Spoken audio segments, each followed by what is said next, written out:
On Horror Movie Review Guy, I bring you close to the movies we love from the present and the not-too-distant past, for the most part. But I'd like to take a break from reviewing another from our era to look into the past, where horror all began.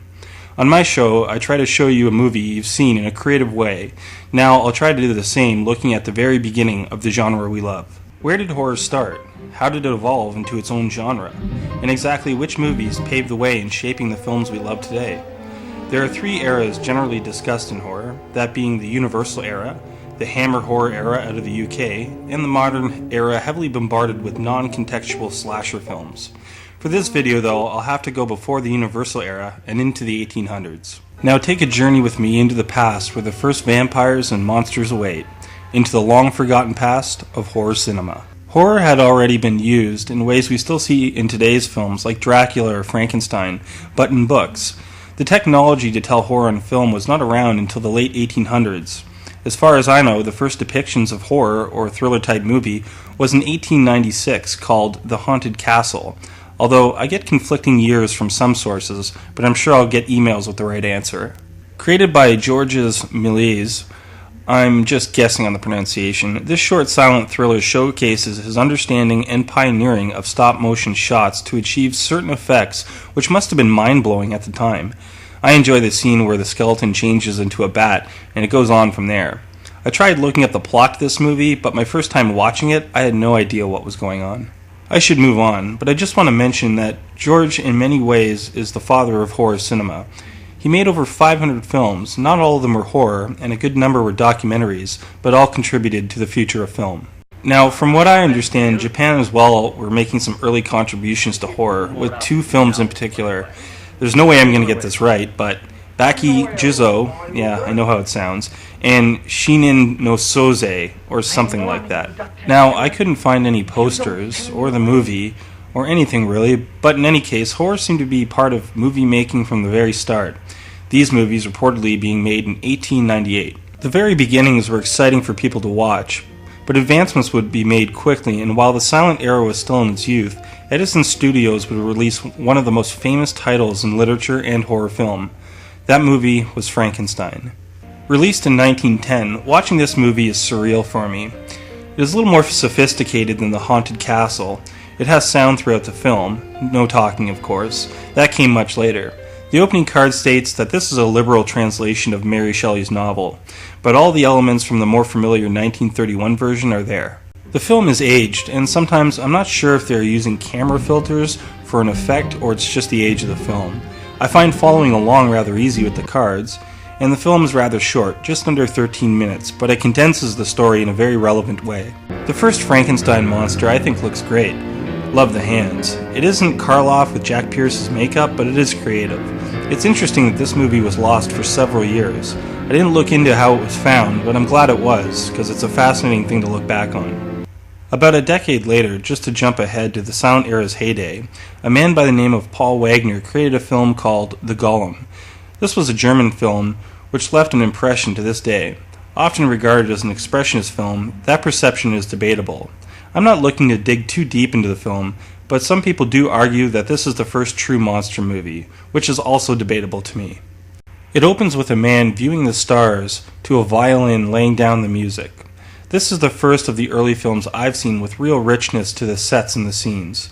The man at the beginning is a rabbi, and he creates this golem to protect the Jews who live in Prague from persecution.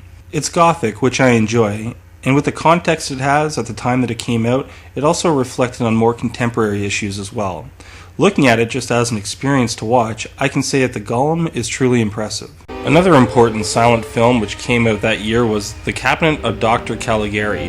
This movie was generally unheard of in my age group by the average moviegoer, but a new version was made and released in 2005, giving it a new modern makeover. It's a very elaborate plot involving a couple being brought to a fair and getting their fortune told. The man predicts that Alan will die before dawn, and he does. From here it takes off, and all I can say is it's surprisingly creepy. The first silent I find truly spooky, although I still find it difficult to follow along, being spoiled with sound, I guess. I'd like now to take a longer look at a movie which paved the way for the vampire genre within the horror community and the first adaptation of Bram Stoker's Dracula to hit the screen. That film was the 1922 release of F.W. Monroe's NOSFERATU.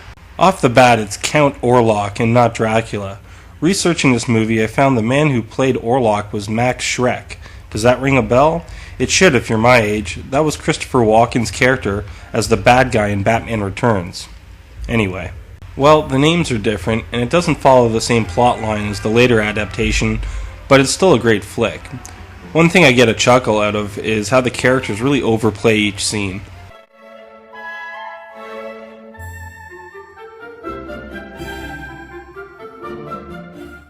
Not to say they shouldn't. In a silent film, every bit of help to me is appreciated. Like I was saying, it is different. It takes place in Germany instead of London, although the vampire is still in Transylvania. Well, at the beginning of Act 2, the movie really begins to pick up. Orlok, played by Schreck, is captivating, and a superb makeup job. This story, however, is much different than the 1931 Carl Laemmle picture. This one is far more ugly and disfigured. Personally, I like the long, pale, narrow features on Orlok. To me, it is a little more in keeping with the novel. Hollywood then dipped into the thriller genre in the mid-20s. Among these were The Hunchback of Notre Dame in 1923 and The Monster in 1925. Both are remembered as being major influences, and both starred the grandfather of horror acting himself, Lon Chaney.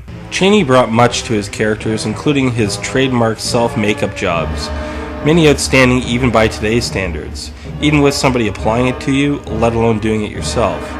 He also did a fantastic job in acting in two other silent horrors, The Phantom of the Opera in 1925 and London After Midnight in 1927. Horror in the silent era was at its peak, and the biggest monster movie to hit the screen arrived in 1925, The Lost World, which had many adaptations itself.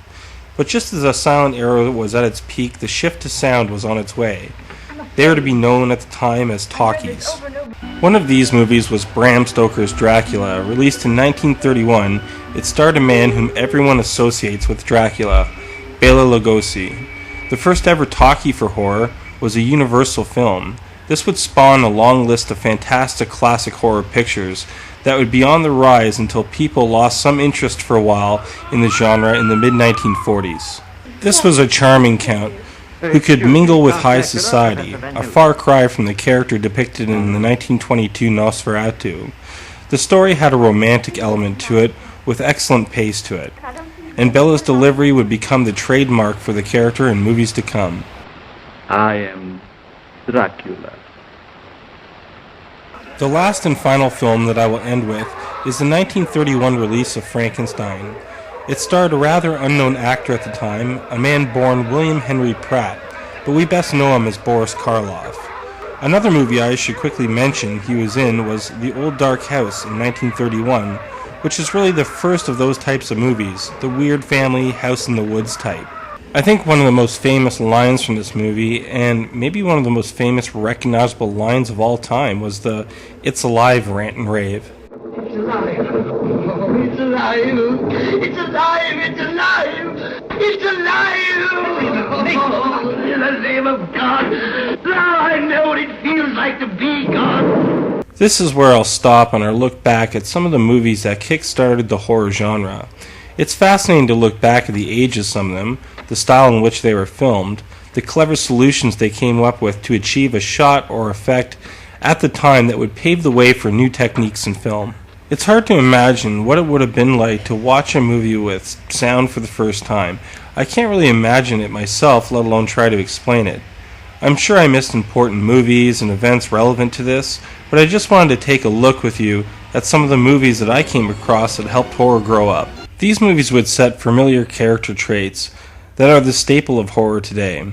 If you get a chance, check out a few of these. This was Pat for HMRG. Thanks again for watching.